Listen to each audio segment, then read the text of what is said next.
आणि कुंतीला म्हणू लागले, आत्या कुठं गेले? अर्जुन, भीम, धर्मराज, नकुल, सहदेव कुठं गेले? त्याला सांगितलं अर्जुन, नकुल, सहदेव सगळे असणारे आपली त्या ठिकाणी गुरुवारांनी सांगितलेली साधना करण्यासाठी जरा बाहेर आहेत, काही तीर्थयात्रा करतात. अर्जुनजी पुष्कर क्षेत्रामध्ये गेलेले आहेत आणि हे ऐकलं आणि मग लग्नाची पत्रिका जुळवण्याकरता आलोय. आमची बहीण तुमच्या अर्जुनाला द्यायची आहे असं सांगायचं ठेवून दिलं. म्हणले ते पोरच नाहीत घरी आणि काय करावं आता.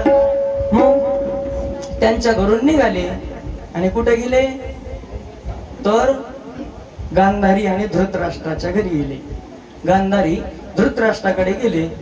आता गांधारीला म्हटलं आत्या, आता ती सख्खी आत्या काय आणि आत्याची काय म्हणतात तिला जाऊ, हा जाऊ काय ती पण आत्याच बरोबर ना.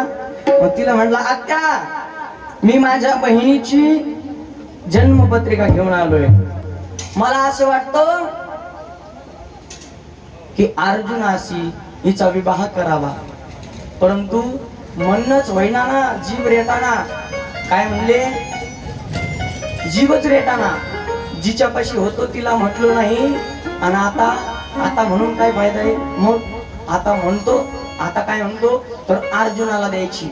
मग बलराम दादा म्हणतात आत्या आमची असणारी जी बहीण आहे ही अर्जुनाला द्यायची आहे. मग अर्जुनाला द्यायची असं म्हटल्यानंतर आत्यालाही थोडा राग आला. मग दुर्योधनाला द्यायची. दुर्योधनाला द्यायची म्हटलं की थोडा आनंद वाटला.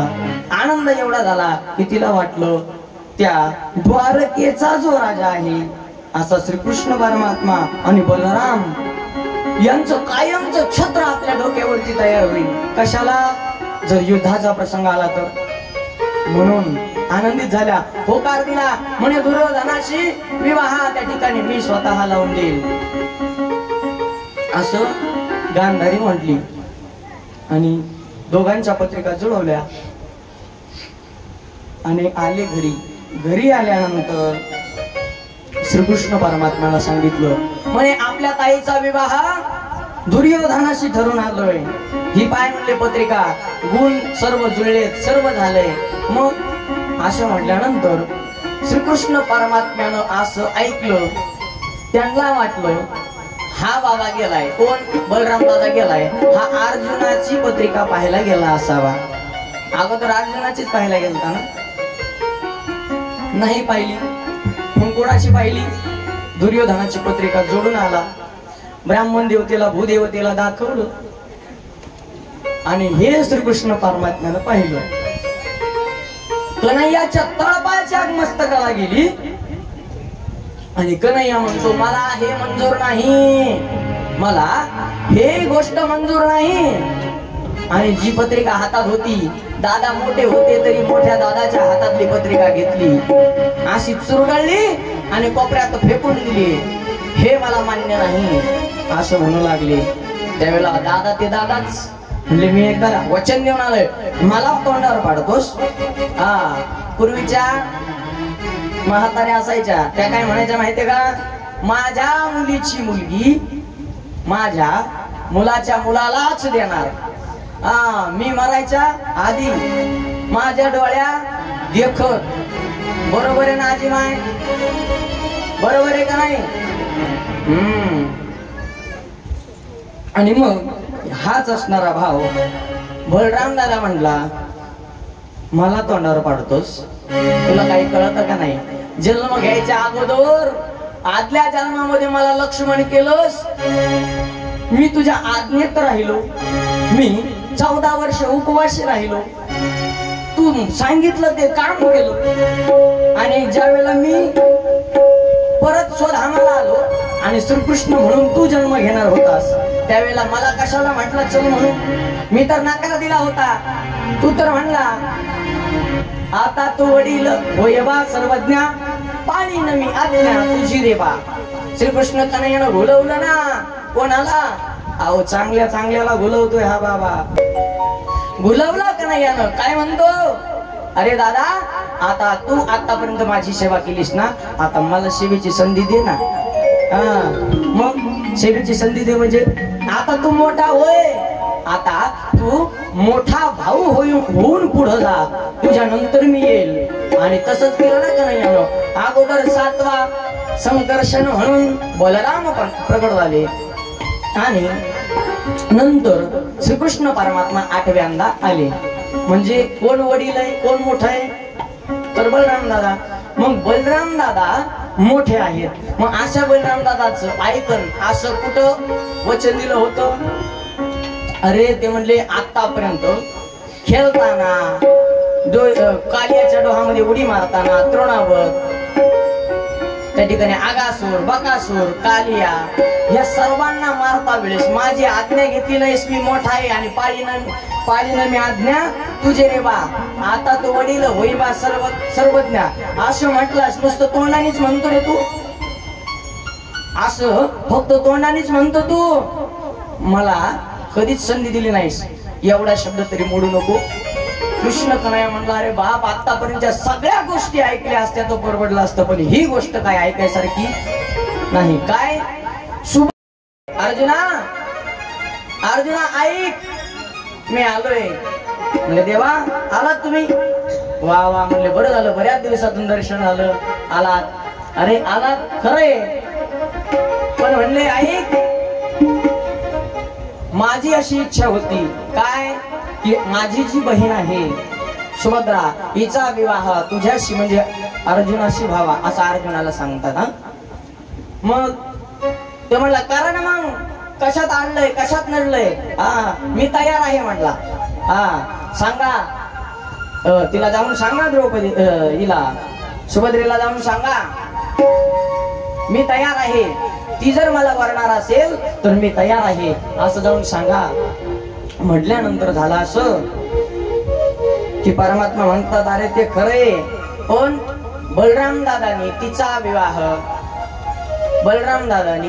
विवाह दुर्योधनाशी ठरवलाय. काय म्हणले देवा? अगोदरच म्हणले काय? अगोदर काय म्हणले? मला तुला द्यावं वाटते, बरोबर. आणि आता परत सांगायला लागले दुर्योधनाला देव केली पत्रिका, तिच्या दुर्योधनाच्या पत्रिकेशी तिची पत्रिका जुळवली, असं सांगताय मला. असं म्हटल्यानंतर भगवान परमात्मा म्हणले, अरे अर्जुना, दम काढ, त्याचीच योजना करायला आलोय. म्हणे काय? मग भगवंतानी आपल्या जवळची एक भगवी लुंगी काय केलं? भगवंतानं आपल्या जवळची एक भगवी लुंगी काढली, भगवी लुंगी असणारी त्याच्या जवळ दिली आणि म्हणले, घाल ही लुंगी, घाल. कोणती? भगव्या कलरची. काय म्हणलं देवा? एक तर आले बहीण देतो म्हणले, पुन्हा म्हणता दुर्योधनाला देव केली. बहीण तर बहीण नाही, मग काय मला संन्यासी बनवतात काय? आणि असं म्हटल्यानंतर परमात्म्यानं त्याच्या कानात सर्व योजना सांगितली. परमात्मा त्या ठिकाणाहून निघून गेले. दुसऱ्याच दिवशी भगवी लुंगी घालून अर्जुन महाराज कुठं आले? द्वारका नगरीमध्ये आले. आणि द्वारका नगरीत आलेल्या अर्जुन महाराजांनी सांगायला सुरुवात केली, तुमचं नाव पार्वती आहे, तुम्हाला 2 कन्या आहेत, एकीचा विवाह झालाय, एक असणारी कन्या आहे, असं सांगायला सुरुवात केली. नुसतं एका बाईचं वर्णन करून सांगितलं की झालं असं. एक जणीनं सगळ्या गावात सांगायला सुरुवात केली. काय म्हणते? महाराज असणारे पॉवरफुल आहेत. नुसता चेहरा पाहिला कीच सगळं भविष्य सांगतात. महाराजांना त्या ठिकाणी घरी न्यायला पाहिजे. मग घरी न्यायला पाहिजे तर मग महाराज त्या ठिकाणी लग्न झालेल्या स्त्रीच्या हातचं खात नाहीत, मग कन्येच्या हातचं जेवतात. असा नियम महाराजांनी प्रगट केला, बरं का. आणि मग श्रीकृष्ण कन्हैयाच्या बलराम दादाच्या खानावरती ही वार्ता आली की कुणीतरी खूप मोठे महाराज आहेत, खूपच असणारे पॉवरफुल महाराज आहेत. कसा होता अर्जुन? सुंदरशी दाढी होती, जटा राखलेल्या, भगवी लुंगी, कंपाळावरती त्रिपुंड ओढलेलं, रुद्राक्षाच्या माळा हातामध्ये, एकदम ओरिजिनल संन्याशाचं रूप धारण केलेला. हा, आणि एक गोष्ट सांगतो मी तुम्हाला बरं का, जो डुप्लिकेट असणारा महाराज आहे ना तो फ्रंटला असतो, फ्रंटला. हा, एवढा उठून दिसतो महाराज, एवढा उठून दिसतो. हा, त्याच्या पुढे ओरिजिनल महाराज सुद्धा ढिला फिका पडतो. एवढा असणारा डुप्लिकेट महाराज गोपून दिसतो. आणि असं त्या ठिकाणी पाहायला गेलं, मग बलराम दादा श्रीकृष्ण परमात्म्याला चर्चा करतात. का रे कन्हैया, गावात महाराज आलेत आपल्या घरी जेवायला. कन्हैया म्हणला जेवायचं खरंय, पण त्या महाराजाचे काही नियम असले तर विचारून घे बाबा. अरे याच कृष्ण कन्हैयाचं हे कारस्थान आहे. काय, याच कन्हैयाचं हे कारस्थान आहे.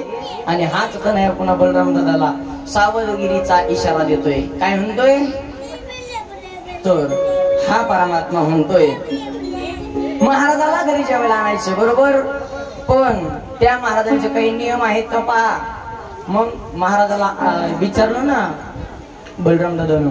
महाराज म्हणले हो, आम्ही जेवण्याकरता उद्या संध्याकाळी उद्या येणार, परंतु आम्हाला लग्न झालेल्या स्त्रीची सावली देखील पडता कामा नये आणि आम्ही कन्येच्या हातचं भोजन खाणार, अशी महाराजांनी त्या ठिकाणी विनवणी केली. अशी आपली अट सांगितली. अट सांगितल्याबरोबर गावातल्या सर्व लग्न झालेल्या महिला ज्या त्या ठिकाणी विवाहित आहेत त्यांनी कुलप लावले आणि घरात बसून राहिल्या. हे महाराज नंदराजा त्या असणाऱ्या श्रीकृष्ण बलराम दादाच्या वाड्यावरती चालले. मग गावातल्या जेवढ्या असणाऱ्या कन्या होत्या तेवढ्या कन्या एकत्र आल्या. त्यांनी स्वयंपाक बनवला आणि बलराम दादा श्रीकृष्ण परमात्मा आणि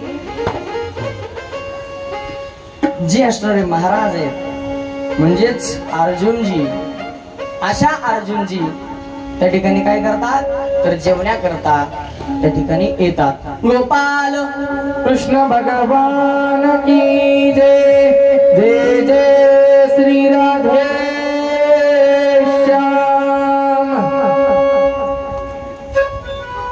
जेवायला आले की त्या ठिकाणी वाढण्यासाठी सुरुवात झाली. वाढत होते,